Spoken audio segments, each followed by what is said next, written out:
भारतीय दृष्टि में नारी कितनी महत्वपूर्ण है और शायद वर्तमान समय को ध्यान रखा गया है, क्योंकि वर्तमान समय में नारी के लिए भी और समाज के लिए भी बहुत सारी चुनौतियां हैं। और वो चुनौतियां इसलिए भी हैं कि ये संक्रमणकालीन समय कहा जा सकता है। ऐसा समय जहां महिला प्राचीन अतीत से जुड़ना भी चाहती है, परंतु वर्तमान सशक्तिकरण भी चाहती है। जो विश्व उसके सामने पटल रख रहा है उसको भी साथ लेकर चलना चाहती है, लेकिन अपनी जड़ों से जुड़े भी रहना चाहती है। परिवार भी उसका सम्मान भी करना चाहता है, लेकिन ये भी चाहता है यदि वो कमा ले शिक्षित होने के बाद तो उसमें कुछ अनुचित नहीं है। और जब वो जब कमाई के लिए निकलती है तो फिर उसके सामने अपने प्रोफेशन, व्यवसाय और उसके साथ साथ परिवार दोनों को साथ लेकर चलने की जो चुनौतियां आती हैं वो इस समय में बहुत ही महत्वपूर्ण और चुनौतीपूर्ण भी हैं। क्योंकि जब वो व्यवसाय में जाती है तो व्यवसाय की ग्रोथ का समय भी लगभग वही है और परिवार के विकास का भी समय लगभग वही है। कल मैं जब वायुयान में एक मेरे साथ बहुत पुराने आईएएस अधिकारी बैठे थे और अपनी बिटिया के बारे में उन्होंने कहा कि वो एक बहुत अच्छी इंजीनियर थी, अमेरिका चली गई थी, लेकिन जब बेटी हुई तो उसे एक निर्णय लेना पड़ा कि वो घर रहे या अपना काम करती रहे। पति का काम भी अच्छा चल रहा था और उस समय उसने निर्णय लिया कि वो परिवार में रहे, बच्चियों का पालन पोषण उस समय कर ले तो शायद वो परिवार को जो क्वालिटी टाइम देना चाहिए वो दे पाएगी। परंतु पिता के मन में भी और शायद पुत्री के मन में भी अब तक कहीं ना कहीं ये मलाल भी है कि अगर वो उस समय व्यवसाय में ही रहती तो शायद कहीं अधिक उच्च पद पर इस समय पहुंच गई होती।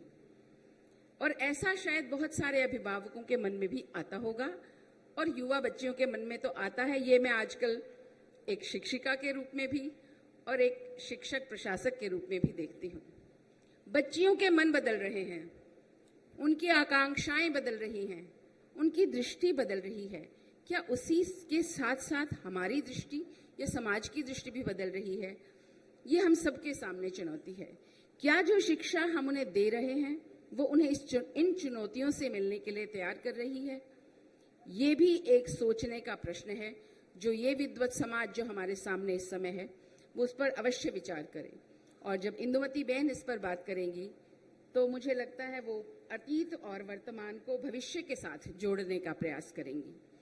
आज विशेष वक्तव्य इंदुमती बहन का ही है, परंतु मैं कुछ बातें और भी कहना चाहती हूँ। जब आज हम प्राचीन समय की बात याद करते हैं तो कुछ नामों से आगे हम नहीं जा पाते हैं। हम गार्गी, मैत्रेयी का नाम लेते हैं, उसके साथ लगभग 10-15 नाम हम और लेते हैं, लेकिन उससे आगे शायद अभी शोध नहीं हुआ है। ऐसा नहीं हो सकता कि केवल इतनी ही महिलाएं उस समय शिक्षित थीं और उस समय समाज के सामने आदर्श का निर्माण कर रही थीं। क्या हम अभी भी बच्चों को ये बता पाते हैं कि यही देश है जहां महिला के सम्मान के लिए और महिला की शान के लिए महाभारत और रामायण में जो युद्ध हुआ राम और रावण का, वो युद्ध किए गए, ये उसके सम्मान की बात थी। और लेकिन साथ ही क्या हम बच्चियों को ये समझा पाते हैं कि वो युद्ध की स्थिति क्यों आई? जो मान मर्यादा की रेखा कहीं हमने तोड़ी तो उससे बाहर निकलकर जो चुनौती या संकट सामने आए उसमें कहीं हमारी भी भूमिका थी। ये प्रश्न उन बच्चों के सामने हम यदि इस रूप में रखें तो शायद वो उन्हें बेहतर समझ सकें। हमारा साहित्य भी लगभग उसी तरह की बात करता रहा है जिसे हमें बदलना पड़ेगा। यदि अभी हम कहें तो अब तक ये कहते थे अबला जीवन हाय तुम्हारी यही कहानी, आंखों में है दूध, आंचल में है दूध और आंखों में पानी। मुझे लगता है ये हमें बदलना पड़ेगा, क्योंकि इसमें कहीं एक जिसको हम पेसिमिज्म कहते हैं या एक दया की दृष्टि कहते हैं, मुझे लगता है ये अब नारी का स्वरूप है भी नहीं और था भी नहीं। हम यदि ये कहें कि सबला नारी वाह तुम्हारी यही कहानी, आंचल में है दूध और आंखों में पानी, ये पानी शर्म है, मान है, सम्मान है। इसको केवल हम पानी ना समझे जो बहता है। केवल इन शब्दों की व्याख्या सही रूप उनके रूप में पहुंचनी आवश्यक है। जब सुभद्रा कुमारी चौहान ये कहती हैं खूब लड़ी मर्दानी, वो तो झांसी वाली रानी थी, तो महिला ये प्रश्न उठाती है कि उसे लड़ने के लिए मर्दानी क्यों होना पड़ता है। लेकिन यदि हम इस प्रश्न का उत्तर खोजने का प्रयास करें तो क्योंकि महिला के साथ ये गुण जुड़े नहीं थे, महिला के साथ करुणा, श्रद्धा, दया, विश्वास, ये सब गुण जुड़े थे, इसलिए जब वो लड़ती है तो वो मर्दानगी का गुण उसके साथ लगा दिया जाता है। इसको हम कॉम्प्लीमेंट्री मान सकते हैं भारतीय नारी के लिए, क्योंकि लड़ना उसका गुण नहीं माना गया। अब पाश्चात्य चिंतन जो समानता की बात करता है, समानता और समता में भी फर्क है, तो समानता की जब बात करता है तो संघर्ष की बात आती है। और इन दोनों के बीच का अंतर भी आज के युवा समाज को, हम सभी शिक्षकों को समझाना पड़ेगा।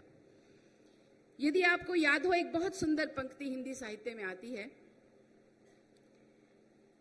नारी तुम केवल श्रद्धा हो, विश्वास रजत नग पगतल में, पीयूष स्रोत सी बहा करो जीवन के सुंदर समतल में। यदि इन शब्दों पर आप ध्यान दें तो मात्र ये नारी से अपेक्षा नहीं है। नारी श्रद्धा तब बनती है जब उसे विश्वास का रजत पथ मिलता है, वो पगतल मिलता है, तब वो श्रद्धा से बड़े आराम से रह सकती है। और पीयूष स्रोत सी भी वो तब बह सकती है जब उसे जीवन का सुंदर समतल मिले। और जीवन का सुंदर समतल तब मिल सकता है जब पूरा परिवार और समाज उसके प्रति वही विश्वास रखे जो वो श्रद्धा के साथ उनके साथ रख रही है। इन पंक्तियों को यदि हम एक दृष्टि से देखते हैं तो प्रायः युवा पीढ़ी ये प्रश्न करती है, ये महिला से अपेक्षा क्यों? परंतु यदि आप इसको सही दृष्टि से देखने का प्रयास करें तो वो अपेक्षा दोनों से है। आप तभी तक श्रद्धा और विश्वास के साथ चल सकते हैं जब दोनों तरफ से वो विश्वास आता है। और ये दृष्टि बच्चियों के बीच में, जो आज की युवा पीढ़ी है उसके बीच में, फिर से मैं कहती हूँ, लाने का श्रेय हम ही लोगों को मिल सकता है जो इस समय का शिक्षक है और इस समय की शिक्षिका है। ये हमारे सामने चुनौती है, क्योंकि बच्चियां प्रश्न करती हैं कि ये हमसे क्यों पूछा जाता है, ये हमसे क्यों कहा जाता है। और भारतीय दृष्टि पर विशेष तौर पर प्रश्न करती है, क्योंकि एक हमारे सामने जो फेमिनिज्म या नारीवाद की चुनौती रखी गई, और नारीवाद अपने आप में पूरी तरह से एक नकारात्मक दर्शन है, क्योंकि वो वहां तक पहुंच गए कि पुरुष को देखते ही आप अविश्वास और अश्रद्धा से भर जाएं और संघर्ष करना आरंभ कर दें, जो अमेरिका के फेमिनिज्म में या फ्रांस के फेमिनिज्म में शुरू हुआ। लेकिन दोनों ने उसको फिर समाप्त, अब जहां पहुंचे हैं, मैं समझती हूं अब भी यदि किसी समाज को हम बहुत अधिक महिला के प्रति असहिष्णु देखें तो वो यूरोप और अमेरिका के समाज हैं। और मैं राजनीति वैज्ञानिक हूं, उस दृष्टि से कह रही हूं, आप देखें तो भारत के समाज में नारी को सम्मानित स्थान पर बिठाने की, गरिमा देने की, पद की गरिमा देने की, विचार की गरिमा देने की जो सहिष्णुता और उदारता और विशालता है हृदय की, वो किसी और समाज और संस्कृति में नहीं है। आप देखिए यूरोप में मार्गरेट थैचर कितने वर्षों के लोकतंत्र के बाद एक महिला प्रधानमंत्री बन सकी। अमेरिका में आप देखिए हिलेरी क्लिंटन कब से संघर्ष कर रही हैं और लगता है कि अब जीत के पास पहुंची, लेकिन अमेरिकी पुरुष समाज आसानी से वो नेतृत्व स्वीकार नहीं करता। और आप पूरे एशिया में और भारत में देखिए, यदि किसी महिला में थोड़ा सा पोटेंशियल दिखता है, थोड़ा सा कौशल दिखता है, तो पूरा समाज उसे हाथों पर उठाने को तैयार होता है और नेतृत्व में बिठाने को तैयार होता है।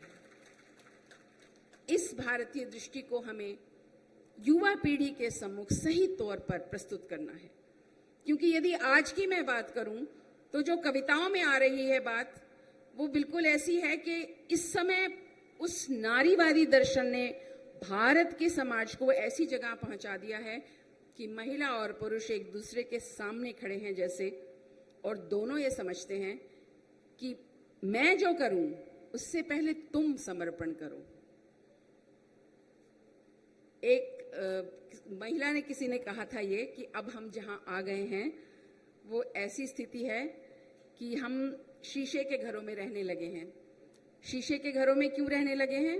इतने सारे कानून हमारे बन गए हैं कि यदि आप जोर से बोलते हैं, यदि आप किसी को समझाने का प्रयास करते हैं और यदि उससे आगे जाते हैं तो कानून, न्याय और विधि के प्रश्न आपके घर तक पहुंच जाते हैं। तो ये शीशे के घर में रहना हुआ। आप अगर अपनी पत्नी से कुछ कहते हैं, आप अपनी बेटी से कुछ कहते हैं, डोमेस्टिक वायलेंस का जो हमारा एक्ट आया, और वो एक्ट जो हमने नहीं बनाया था, वो आप याद रखिए, वो केवल वर्ल्ड प्रेशर से बनते हैं, जिसको आप वर्ल्ड बैंक कह लीजिए, यूएनडीपी कह लीजिए, जो मल्टीनेशनल एजेंसीज हैं, उन्होंने हमारे सामने मापदंड बनाए हैं अपनी सभ्यताओं और संस्कृतियों के मापदंडों के आधार पर, और ये कहा यहाँ बहुत हिंसा होती है, भारत में बहुत ज्यादा हिंसा होती है महिलाओं के साथ, इसलिए भारत में इस तरह के कानूनों की आवश्यकता है।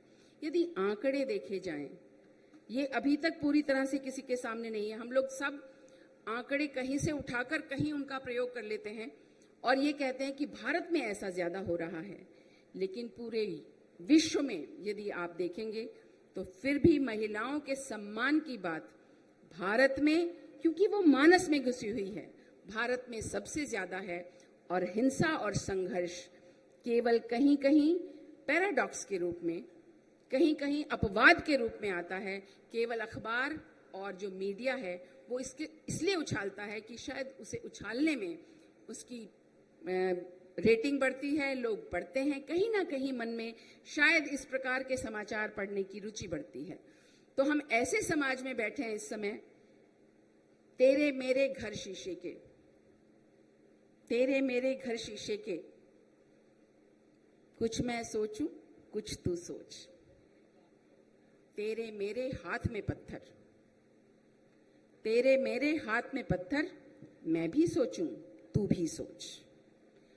ये इस तरह के विचार जो इस समय नारी और पुरुष के संबंधों के बारे में आ रहे हैं, मुझे लगता है अपने अतीत से दृष्टांत उठाकर, अपने दर्शन से वो सकारात्मक विचार लाकर हमें इस प्रकार की मानसिकता में परिवर्तन करना होगा। और इस समय विशेष तौर पर इसलिए आवश्यक है क्योंकि शिक्षा का प्रसार हो रहा है और शिक्षा वो नहीं है जो अभी तक हम देते रहे। शिक्षा का उद्देश्य, जैसा आप पीछे देख रहे हैं, सा विद्या या विमुक्तये, परंतु वो हमें हर प्रकार के बंधन से आजाद कर दे, ऐसा नहीं है। यदि शिक्षित हो जाएं तो हम अपने आदर्शों से भी मुक्त हो जाएं, ऐसा नहीं हो सकता। वो विद्या वो होनी चाहिए जो हमें अज्ञान के बंधनों से मुक्त करे। और यदि हम अज्ञान के बंधनों से मुक्त होते हैं तो हम इस प्रकार की विचार या चिंतन नहीं रख सकते। भारतीय समाज और शिक्षक समाज विशेष तौर पर, और शिक्षित समाज उसमें भी, उनके सामने एक बहुत बड़ी चुनौती, मैं फिर से कह रही हूं, कि किस प्रकार से इस युवा मन को, इस युवा पीढ़ी को वो सामंजस्य और संतुलन सिखाएं जो हमारे सामाजिक दर्शन में उपलब्ध था। ये संतुलन तभी आ सकता है जब हम हर समय की अच्छी परंपराओं, विचारों, आदर्शों को लेकर अपने वर्तमान का स्वरूप निर्धारित करें। और वो वर्तमान कभी भी अपने अतीत से कटकर नहीं हो सकता, क्योंकि वो ऐसा वर्तमान हो जाएगा, यदि वो अतीत से कटकर होगा तो जिसकी कोई आधार नहीं होंगे। इसलिए अपने पाठ्यक्रमों में हमको कुछ परिवर्तन करने होंगे। और जो एक विचार ये सबके मन में आने लगा है कि जो कुछ पुरातन है वो मात्र पुरातन नहीं है, वो केवल खोखला मिथ या मात्र अविश्वास, अंधविश्वास हैं। इनको बदलना होगा। और जब ये बदलेंगे तो शायद हमारी बच्चियों के सामने वो आदर्श आएंगे जिन आदर्शों की इस समय हमारे समाज को सबसे अधिक आवश्यकता है। मैं इस समय ये कहूंगी कि जो कानून हमारे सामने इस समय बन रहे हैं, हमें एक बार उन पर पुनः दृष्टि डालनी होगी। ये मानना भी गलत है कि जो बन रहे हैं कानून वो एकांगी हैं। जैसे आजकल मैं बहुत बार ये सुनती हूँ कि जितने महिला कानून बने हैं वो समाज को तोड़ने का काम करते हैं या उनका बहुत अधिक दुष्प्रयोग हो रहा है। इस प्रकार के कथनों से भी हमें बचना चाहिए। ये अवश्य है कि उनका कहीं ना कहीं मिसयूज होता है, लेकिन वो मिसयूज ज़्यादातर बच्चियां नहीं करती और अच्छे शालीन परिवार भी नहीं करते। वो हमें प्रायः जो कानून के ज्ञाता हैं, जिनको हम वकील कहते हैं आजकल, वो सिखाते हैं कुछ छोटी छोटी लड़ाइयों को जीतने के लिए किस प्रकार से कानून का मिसयूज किया जाए। उससे हमें बचना है, उस शालीनता को बनाए रखना है, समता को समझना है। समता मात्र समानता नहीं होती, क्योंकि हम पुरुष बनाए नारी को, ये ठीक नहीं है। और जैसा महात्मा गांधी कहा करते थे, यदि पुरुष में नारी के गुण आ जाएं तो वो देवता के समान हो जाता है। यदि नारी पुरुष के गुण ले लेगी, तो मैं वो शब्द प्रयोग नहीं करना चाहती हूँ, क्योंकि शायद हमें प्रकृति ने ही अलग बनाया है और प्रकृति ने वो गुण भी उसी व्यक्तित्व के अनुसार दिए हैं। इसलिए जो शालीनता, जो श्रद्धा, जो विश्वास, जो प्रेम, जो आशा, ये स्नेह, वात्सल्य महिला में दिया है, उसे बनाए रखते हुए हमें आधुनिक समय की जो प्रतियोगी व्यवस्था है, उसकी प्रतियोगिता, पर द्वेष के बिना की प्रतियोगिता, यदि हम बच्चियों के मन में ला सकें। आप सोचिए, यदि हमारे समाज में शिक्षित महिला उतनी ही श्रद्धा और विश्वास से युक्त होगी, उतने ही वात्सल्य से युक्त होगी, तो कितने सुंदर समाज का निर्माण हम कर पाएंगे। भारतीय दृष्टि में जो महिला का स्थान है, वो सम्मान का स्थान है, विश्वास का स्थान है, प्रेम का स्थान है, और सच में माने तो वो निर्णय निर्माण का भी स्थान है। मैं ग्रामीण परिवेश की भी बात कर सकती हूँ। ऐसा कभी नहीं होता कोई भी निर्णय बड़ा कभी भी उनसे पूछे बिना लिया जाता हो। वो पंचायत में लिया जाता हो या नहीं वो अलग है, लेकिन हर घर में गृह लक्ष्मी के साथ बातचीत जरूर की जाती और उसके बाद कोई भी निर्णय लिया जाता। आपको याद हो, शायद मुझे याद है, मैं छोटी थी तब भी हमारे पिता ये कहा करते थे कि एक बार तुम्हारी मम्मी से जरूर पूछ लें, या एक बार घर में जाकर, अंदर जाकर पत्नी से सलाह जरूर ले ली जाए। और ये बड़े बुजुर्ग भी मानते थे। उसी प्रकार का वातावरण हमें एक बार फिर से समाज में बनाना है। लेकिन उसके लिए मैं फिर से कहती हूँ, हम सब शिक्षकों की और शिक्षिकाओं की ये भूमिका है कि आधुनिक परिवेश की जो मांग है और अतीत की जो हमसे अपेक्षाएं हैं, और साथ ही साथ बच्चियों को इन दोनों के बीच में जिन डायलेमास या संकटपूर्ण स्थितियों का सामना करना पड़ता है, उन सबको साथ लेकर चलें और अतीत और वर्तमान के बीच में यदि संयोजन कर लें, उन दोनों को मिलाकर चलें, तो हम एक ऐसी दृष्टि का निर्माण कर सकते हैं जो भारत को इस समय 21वीं शताब्दी के लिए भी तैयार करे, लेकिन अपने पिछली अनेक शताब्दियों से काटे भी नहीं।